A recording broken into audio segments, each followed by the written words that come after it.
Exciting episode ahead of us as we travel to Liverpool for the Merseyside derby, only our second one since taking charge of Everton. Of course, the first one wasn't one to remember, a crushing 2-0 defeat, and one that we've kind of eradicated from memory, or tried to at least. Since last episode though, which was the slightly dodgy 2-1 win against Wigan, where we were down to 10 men for a bit, we managed to scrape through with a win. We've been much better again, and we've continued a really fantastic start to the season from ourselves. We're completely overachieving, but I'm not complaining. That was the last game, the 2-1 win against Wigan. Isaiah Brown and Marco Lavaggia scoring, of course, Nikola Maximovic getting sent off. Then we followed that up at home to Norwich, which we won quite easily. 5-1 win it was. Two for Isaiah Brown, an own goal from John Ruddy, Yuri Tielemans and a Shanley Finlay also on the score sheet, which is good. Whenever he scores a goal, I'm always quite impressed because he's such a youngster. 21 years old, and he's really making a name for himself in his first proper season in the Premier League. Connor Wickham did score for them, but it was merely a consolation goal. That brought it back to 4-1, and then we made a 5-1 just after it. But a comprehensive win and an easy 3 points. Then we travelled to Tottenham Hotspur, and this was definitely not an easy 3 points, but nonetheless we did pick up 3 points with a Shanley Finlay scoring the only goal of the game in the 43rd minute. Tin Jedjav did get a straight red in the 52nd minute for Spurs, which really kind of halted any sort of charge they were going to make. As you can see, they didn't make any charge. They only had 3 shots in the whole game. They were at home, 2 shots on target. And one clear-cut chance, 48% of the ball, but really very little compared to ourselves. 17 shots, 52% of the ball, 2 clear-cut chances. We took one of them through Finlay, and we bagged ourselves a nice little 1-0 win. And actually, one thing I forgot to note was just before this Norwich game, in this little break in fixtures was an international break, of which Carlos Soto, I think, got injured for 3 weeks. It was either 2 or 3 weeks. But I thought that was, oh bloody hell, that's not going to be good. But then we banged 5 in against Norwich and then picked up a scrappy but good win away at Spurs, which is always a tough place to go. Then we played Manchester City at home in the Capital One Cup 4th round, and again without Carlos Soto. But we did manage to win 3-1, an excellent victory against the run of, not against the run of play, but against the bookies. I think Shanley Finlay scored a quick brace in the 12th and 18th minute to give us a nice little 2-goal cushion to work with. Alex Telles made it 2-1 in the 43rd minute before Aaron Puente scored. He got a rare game and he did manage to score. He's just way too injury prone though, this guy. He really is. He's just so injury prone, it's not funny. And we probably, I'll put it out there now, we'll probably be looking to get rid of him, I think, in either January or at the end of the year, because he's so injured, and then he moans that he's not in the first team. But I can't take the risk on him. Next up, we finally had the return of Carlos Soto, and he banged in a goal himself in our 2-0 win away at Nottingham Forest at the Brian Clough Stadium. So we haven't taken over our jinx against Nottingham Forest, which we had with Villa, over to the Everton team. We dominated the game, 19 shots, 3 clear-cut chances, 4 half chances, 59% of possession. Carlos Soto, as I said, scored in the 15th minute on his return before Marco Lavaggia, a 69th minute substitute, scored in the 83rd minute to complete the 3 points.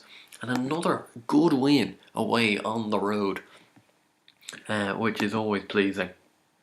But then unfortunately we did come up finally against our match, which was Manchester United at home, where we lost 2-0. It was a disappointing game because, as you can see, we had a fair amount of chances. We had 3 clear-cut chances, 4 half chances. They had 4 clear-cut chances though, and they took 2 of them. Both of them coming through Alex Oxlade-Chamberlain, and they were in the 6th and 15th minute, so they were 2-0 up at a very early stage. And yeah, it just went from bad. Yuri Tielemans picked up an injury in the 22nd minute, which kind of made it from bad to worse. And we just never kind of managed to get a goal back and really start to pressurise Man U. They kind of just ran away with the game. Interestingly enough, though, they have bought Cow, or Cole from Aston Villa. Now this is the guy we had for possibly a season or two while I was in charge. I didn't really know kind of where to fit him in, though. He was a talented player, but I believe it was his unhappiness that got me sacked from Aston Villa, which is a bit of a kind of hatred now to him. He was a good player, though. He's been sold to Man U for 22.5 million since I've left, after only joining for 2.9. So good profits there, but a little bit annoyed because it was his unhappiness that got me sent off, got me sacked from the job at Villa. But anyway, we then followed that up, though. We did have a little bit of an international break, another one to kind of regroup, I suppose, and get our mentality back, and we did so at home to QPR. It was a nice, I suppose, easy enough fixture to kind of ease us back into the system, and we picked up a 4-1 win doing so. Carlos Soto with the opener in the 21st minute before Shani Finley made it 2-0 in the 31st. Alex Mowat made it 2-1 in the 48th minute, but Isaiah Brown quickly made it 3-1 in the 50th to kind of give us back that 2-goal cushion before Ashani Finley kind of made sure of the points in the 69th minute to make it 4-1 with a brace for him. Again, dominating the game more, 53% of the ball, 3 critical chances, 3 half chances, 18 shots. Average rating for the team was 7.57, which is extremely high standard. So that means, at the moment, we sit in second place, which is fantastic. We're 7 points, though, off first. Chelsea are in first, but they've played a game more. They have not been beaten yet this season, though. 13 games, 10 wins, 3 defeats, and have only conceded 7 goals. Well, having looked at that, former employers Aston Villa have only conceded 9, although they've only scored 17. We seem to be kind of bang in the middle. We've conceded 15, which is more than a few of the clubs around us, but we've scored 27, which is a fair amount of goals. As you can see, Portsmouth have returned to the division, and it's been another unhappy return for them. 12 games, 0 wins, 2 draws, and 10 defeats leave them with only 2 points after the first third of the season, really, already. If we have a look at player stats, I don't think, are we in any of these? Ashani Finley has got 7 assists. That's all, though. Eden Hazard has got 13 goals. Divock Origi, who are playing today, has got 12. Team-wise, average attendance, we're still in 9th. By capacity, though, we're up in 4th. Average possession, we are in 4th at 54.58% of the ball, usually. These are the ones I usually kind of go through. Net transfer spend, that's not going to have changed too much. And QPR have obviously sold a player, so they've got money, like they've earned money this year through their transfers. So they're the second team to do so. Oh, I've clicked on the wrong page there. Whoopsie. And salary per annum is probably going to still be 12. Yes, it is, 53.77.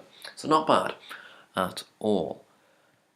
Anyway, if we have a look at our own squad and the statistics, Carlos Soto is still the top goal scorer with 12 goals in 12 games with 2 assists as well. An excellent player, the Mexico international, and he's got a bright future in him. He's only 22 years of age. Same with Ashani Finley, 8 goals and 10 assists in 15 games for him. He's only 21 years old, and bonus, he is English and from the Everton Youth Academy, which is fantastic. Brown has got 5, Lavaja has got 3, but his chances have actually been quite few and far between, despite being a very good player, really. Just not really getting his games. Says provider-wise, Finley's got 10, 2 for Brown and Corchia, 3 for Dance, 2 for Soto and Tielemans.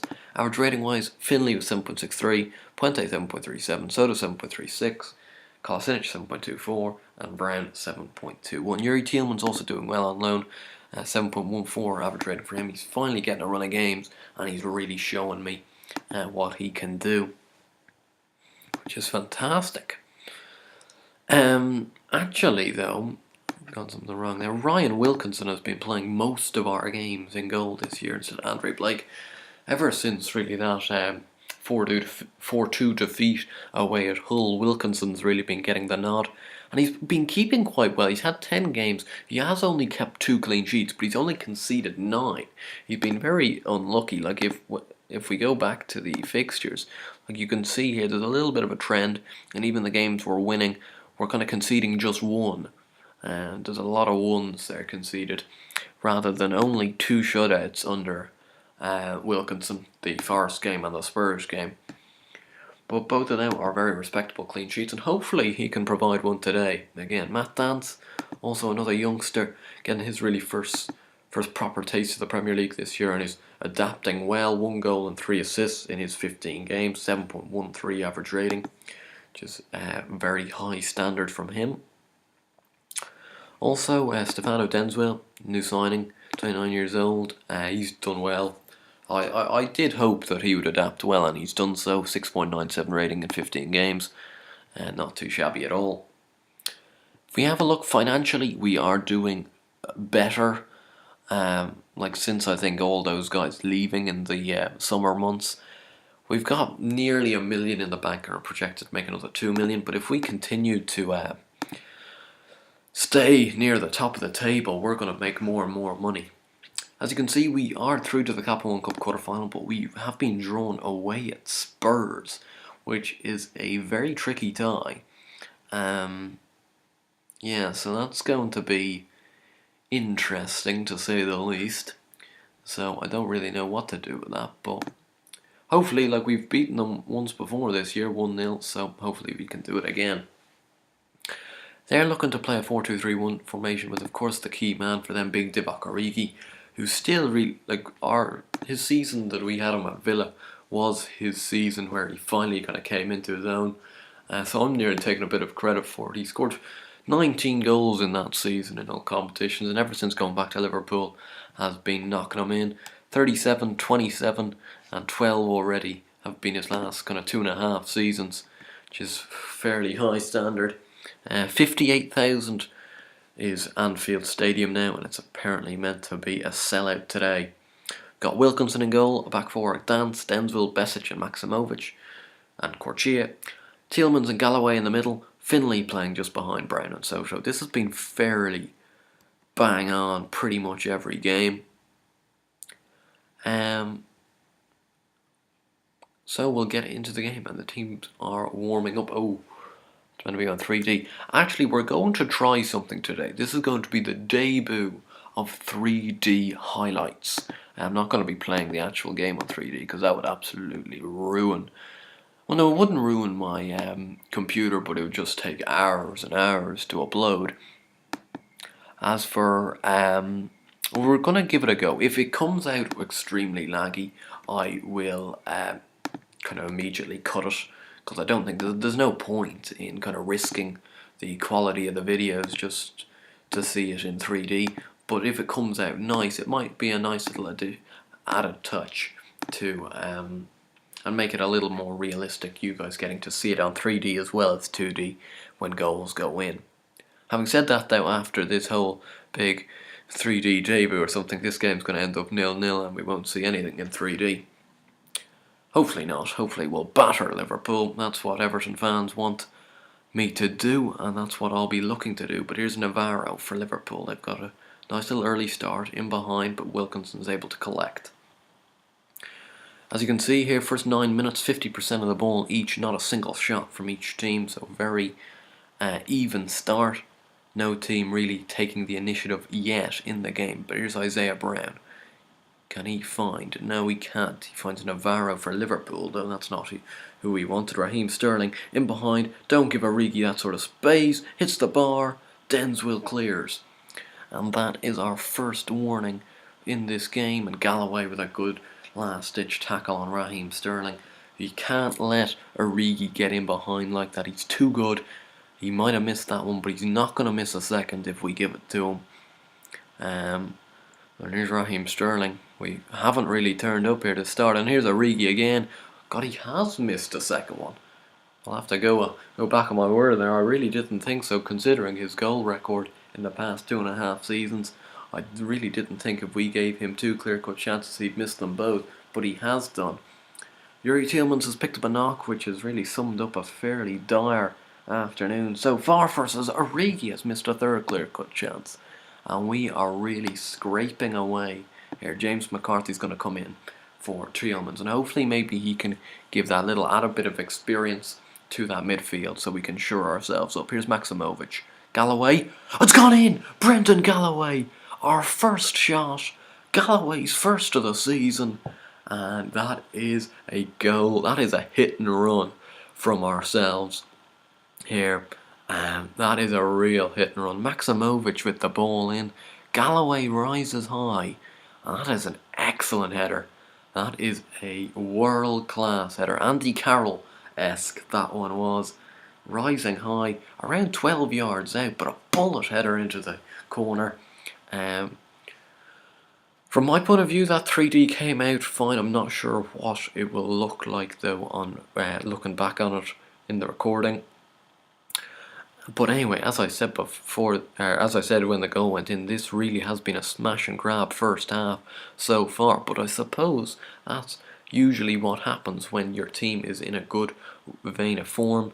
You get those little bit of lucky charms that you come up against a team. They've missed 3 clear-cut chances. They've been by far the better team. Really should be 1-0 up themselves, if not 2 or 3-0 up themselves. But, oh, Moreno, oh no, it's going to score. Oh, he's missed now. And Besic clears. So we really are hanging on here. I'm a little concerned at how they're going to quite easily breaching our defence. But Finlay here, probably the last chance of the first half. Soto in behind Isaiah Brown, and it is 2-0. What a smash and grab first half this has been. We've had 2 chances. We've taken them both. Finlay there finds Soto. This is a lovely little ball in behind, and Isaiah Brown, first time. There's no stopping that. And we have got ourselves, we've pinched ourselves a 2-0 lead going into half time. And what a start this is. Veltman now finds Moreno, Henderson, Moreno. So hopefully we can now just, we can probably sit back a little more. We've got our 2 goals in the back pocket. Liverpool, I'd say, are a little bit flustered because they've really dominated the game, but yet going to find themselves 2-0 behind. Is that another?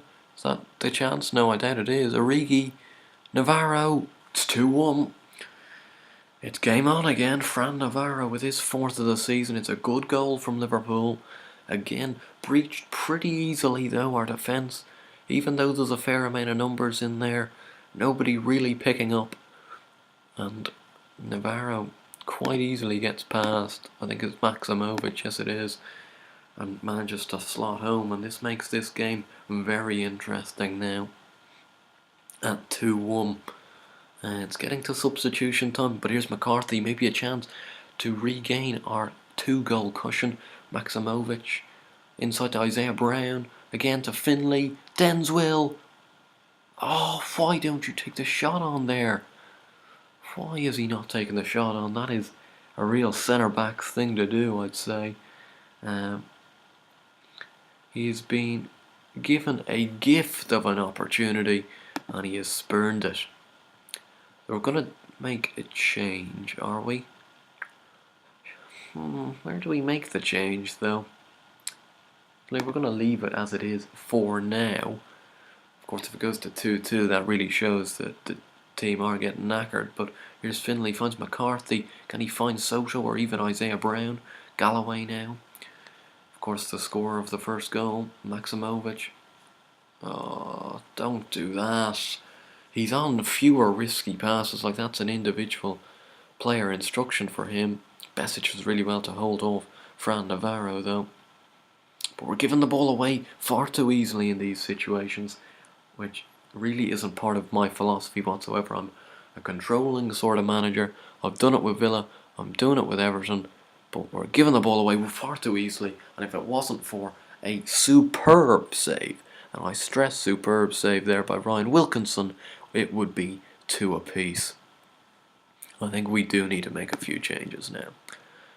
Maximovic has played an 8. Matt Dance, I think, could do with coming off. bring on some experience in Kolasinac, and we'll bring on Lavaja for Finley.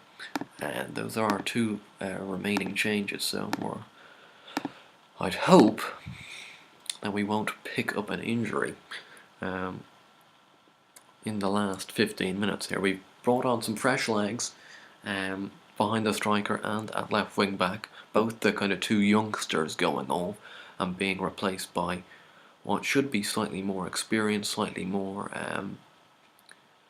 guys in the know-how. With 5 minutes to go, we're going to shut up shop for today. Don't want to be more disciplined. We don't want to give away a late goal here foolishly by still trying to control the game. Although we do. See, it's a real, you never know, double-edged sword. But here's Isaiah Brown, possibly on the break. Oh, Carlos Soto is so nearly in. But instead, we've got to suddenly turn our attention back to defensive work. And Fran Navarro here, he has other ideas. He's going all the way, and that is a shocker. We'll let him shoot from there all day long if he's going to shoot like that. Lavaja has picked up a knock, but we're going to have to keep him on. Has McCarthy? No, he's just gone down very much into a 48%. But is that going to be enough? We've played 3 more minutes over the allotted injury time. But I don't know, due to the injuries, does that mean there's still a chance left in this game for Liverpool? It doesn't look like it because we're controlling the game quite nicely. And all this stuff is going to run down that clock, and it has done brilliantly. And we have won 2-1 away from home here. When we look at the overall match stats, we didn't really deserve to win, I have to say, but we took our chances when we were given them, and we've come out of today's game with a fantastic win, and we've closed the gap on Chelsea to just 4 points. As you can see, our next league game is away at Chelsea as well. So can we break down their unbeatable run so far? Possibly. Anyway, I'm going to end the video now. The next live commentary will be the Charlton game. A little bit of a change, home to Charlton on Boxing Day. Anyway, if you guys enjoyed this video, please do give it a like for the win as well. And if you like the win. And as always, comment down in the comments and subscribe to the channel if you already haven't. I'll see you guys later. Bye.